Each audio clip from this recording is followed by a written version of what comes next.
Hi hello నమస్తే, నేను మీ Vasu. Welcome to Finger Tips. మనం ఇప్పుడు నందవరం అనే గ్రామంలో ఉన్నాం. ఇక్కడ చౌడేశ్వరి దేవి ఆలయం ఉంది. ఇది కొన్ని వేల సంవత్సరాల క్రితం చాలా పురాతనమైంది. ఈ ఏరియాలో ఇది చాలా ఫేమస్ టెంపుల్ అని చెప్పారు. అందుకని మనం వెళ్తూ దారిలో అయితే ఆగడం జరిగింది. మనం లోపలికి వెళ్ళి ఈ గుడి విశేషాలు, దీని ప్రాముఖ్యత ఏంటో లోపల అర్చకులను అడిగి తెలుసుకుందాం.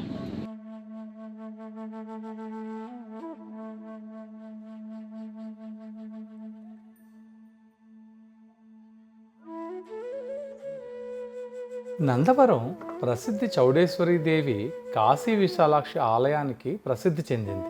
నందవరం ఆంధ్రప్రదేశ్ రాష్ట్రం కర్నూలు జిల్లాలోని బనగానపల్లి పట్టణంలో ఒక చిన్న గ్రామం. చౌడేశ్వరి దేవి వారణాసి నుండి నందవరం వరకు భూగర్భ స్వరంగం ద్వారా కేవలం ఒక్క రోజులోనే వచ్చిందని చెప్తారు.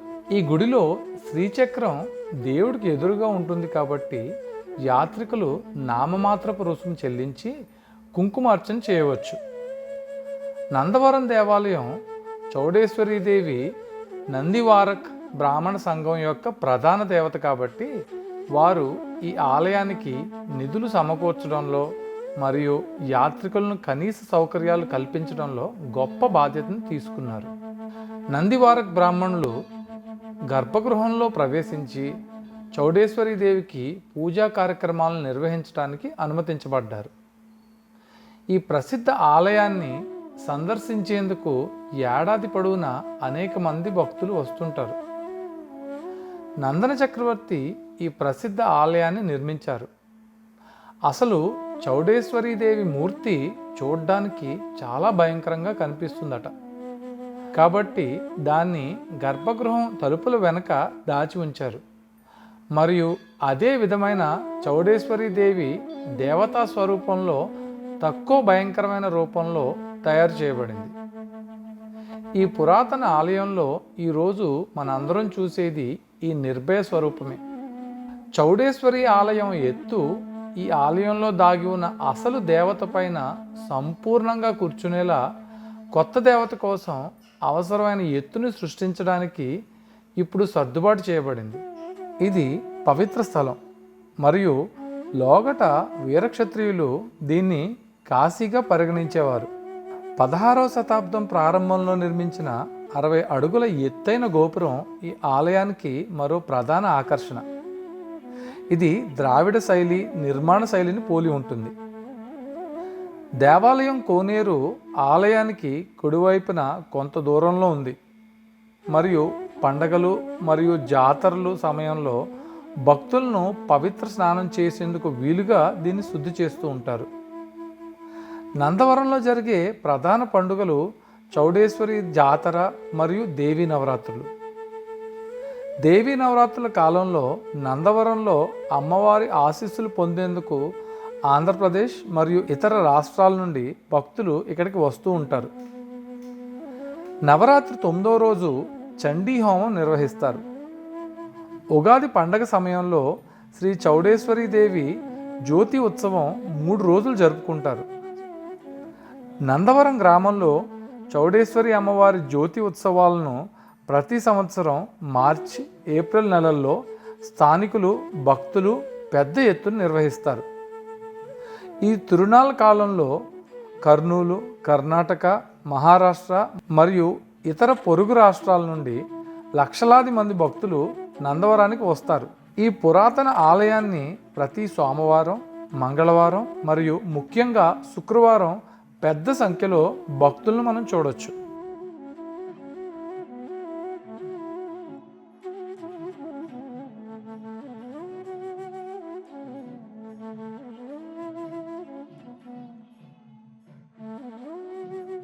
ఈ ప్రాంతాన్ని నందన చక్రవర్తి అనే రాజు పరిపాలిస్తూ ఉండేవాడు. ఆయన దత్తాత్రేయ స్వామిని పూజిస్తూ ఉండేవాడు. ఒకరోజు దత్తాత్రేయ స్వామి ప్రత్యక్షమై ఏ వరంగంలో కోరుకోమంటాడు రాజు. ఆయన రోజు నేను కాశీకి వెళ్ళి అక్కడ విశాలాక్షి అమ్మవారిని పూజించుకొని క్షణంలో నందవరానికి వచ్చేటట్లు మహిమ ఏమంటాడు. దత్తాత్రేయుడు 2 మహిమగల పాదుకలు రాజుకి ఇస్తాడు. ఆ పాదాల సాయంత్రం రోజు వేకోజామునే రాజు నిద్రలేచి ఆ పాదాల సాయంత్రం రోజు కాశీకి వెళ్ళి విశాలాక్షి అమ్మవారిని పూజించుకొని క్షణంలో నందవరానికి వస్తూ ఉండేవాడు. కొన్ని రోజులకు రాణి గారికి తెలిసి ఎక్కడికి వెళ్తున్నారని అడిగితే ఇలా నేను కాశీకి వెళ్ళి విశాలాక్షి అమ్మవారిని పూజించి వస్తున్నానంటే రాణి నమ్మదు. అని నమ్మకపోవడంతో రాణిగారిని కూడా వెంట తీసుకొని వెళ్ళి ఇక్కడ విశాలాక్షి అమ్మవారిని పూజించి వస్తుండగా రాణిగారు బహిష్టు కావడం జరుగుతుంది. దాంతో ఆ పాదాలకు మహిమ పోయి అక్కడనే వాళ్ళు బాధపడుతూ ఉంటారు. కొంతసేపటికి అక్కడ కాశీ బ్రాహ్మణులన్నీ ఉన్నారు. వాళ్ళు అమ్మవారిని పూజించి వస్తుండగా వీళ్ళని చూస్తారు. ఏ ఊరని అడిగితే ఇట్లా నందవరం చక్రవర్తిని ఈమె బహిష్టు కారణంతో దత్తాత్రేయుడు ఇచ్చిన ఈ పాదాలకు మహిమ పోయింది, మీరేమైనా సహాయం చేయగలరా అంటే నేను తప్పకుండా సహాయం చేస్తాం, మాకు కృతజ్ఞతగా ఏమిస్తారు అని అడిగితే నా రాజ్యంలో సగభాగం ఇస్తామని రాజు అంటాడు. సరే అని వాళ్ళను రాణిని రాజును గంగానదిలో స్నానం చేయించి కాశీలో వాళ్ళ మంత్రశక్తితో బ్రాహ్మణుల మంత్రశక్తితో తిరిగి పాదాలకు మహిమ తెప్పిస్తారు. రాజు నందవరానికి రాండి, నా రాజ్యంలో సహభాగం ఇస్తానంటే ఇప్పుడు అవసరం లేదు రాజా, అవసరమైనప్పుడు నీ రాజ్యానికి వచ్చి అడుగుతామని బ్రాహ్మణులు అంటారు. అప్పటి నుంచి నందవరానికి వచ్చి రాజు రాణి కాశీకి వెళ్ళరు. కొన్ని ఏళ్ళలో కాశీలో కరువు వస్తుంది. బ్రాహ్మణులు ఆనాడు రాజు మనకు చెప్పినాడు కదా, మనం సహాయం చేసినాం, ఈనాడు మనం ఇబ్బందులు ఉన్నాం, నందవరం వెళ్ళి మనం అడిగితే మనకి ఏమైనా సహాయం చేస్తారని వాళ్ళు కాశీ నుంచి కాలినడకన నందవరానికి వచ్చి అడుగుతారు. రాజును అడిగితే చాలా ఏళ్ళైంది, ఆ బ్రాహ్మణులు మీరో కాదో ఎవరు మీకు సాక్ష్యం అని రాజు అంటే ఆ కాశీ విశాలాక్షి అమ్మవారే మాకు సాక్ష్యం అంటే అమ్మవారిని ఇక్కడికి పిలుచుకొని వచ్చి సాక్ష్యం చెప్పించండి, నా రాజ్యం అంతా మీకే ఇస్తానని రాజు అంటాడు. బ్రాహ్మణులు మళ్ళీ తిరిగి కాశీకి వెళ్ళి వాళ్ళ మంత్రశక్తితో అమ్మవారిని ప్రత్యక్షం చేసుకుంటారు. అమ్మవారు ప్రత్యక్షమై ఏ వరం కావాలన్నా కోరుకోమంటే అమ్మ నువ్వు నందవరానికి వచ్చి రాజుకు సాక్ష్యం చెప్తే రాజు మాకు రాజ్యం అంతా ఇస్తా అన్నాడు, నువ్వు ఎట్టి పరిస్థితుల్లో నందవరానికి వచ్చి సాక్ష్యం చెప్పాలంటే సరే మీరు ముందు వెళ్తుండండి, నేను వెనక వస్తుంటాను, వెనుక నేను జ్యోతి రూపంలో వస్తుంటాను, మీరు ఎట్టి పరిస్థితుల్లో వెనక్కి తిరిగి చూడకూడదు, మనం భూమార్గంలో వెళ్దామని అమ్మవారు భూమార్గంలో వస్తూ ఉంటారు. వాళ్ళు ముందు బ్రాహ్మణులు అమ్మవారు వెనక వస్తుంటారు, భూమి మీద అంతా కదే దారిస్తుంది. ఇక్కడికి వచ్చిన తర్వాత బ్రాహ్మణులు అమ్మవారు వస్తుందో లేదో అని అపనమ్మకంతో తిరిగి చూస్తారు. అమ్మవారు చెప్పినట్టుగానే శిల అయిపోతుంది. వాళ్ళు వెనక్కి చూసేసారు, నేను ఇక్కడే శిల అయ్యాను, రాజును పిలుచుకురాకండి సాక్ష్యం చెప్తానని అమ్మవారు అంటే బ్రాహ్మణులు వెళ్ళి చెప్తే మంగళ వాయిద్యాలతో పూజా సామాగ్రితో వచ్చి రాజు అమ్మవారిని పూజించి అమ్మ తప్పైంది, ఆ బ్రాహ్మణులు వీళ్ళే నాకు గుర్తుంది, నువ్వు నా రాజ్యంలో ఉండాలని అబద్ధం ఆడాను, ఇక్కడే ఉండు నీకు ఆలయం కట్టిస్తానని రాజు అంటే అందరి కోరిక మేరకు చౌడేశ్వరదేవిగా ఇక్కడే వెలుస్తుంది.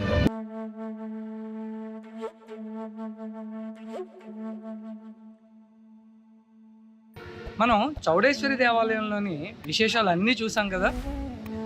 ఇంతటితో ఈ ఎపిసోడ్ నేను ముగిస్తాను. వచ్చే ఎపిసోడ్లో మరో కొత్త టెంపుల్తో లేదంటే మరో కొత్త టాపిక్తో మళ్ళీ కలుస్తాను. అంతవరకు సెలవు. కెమెరామెన్ వెంకట్తో మీ వాసు.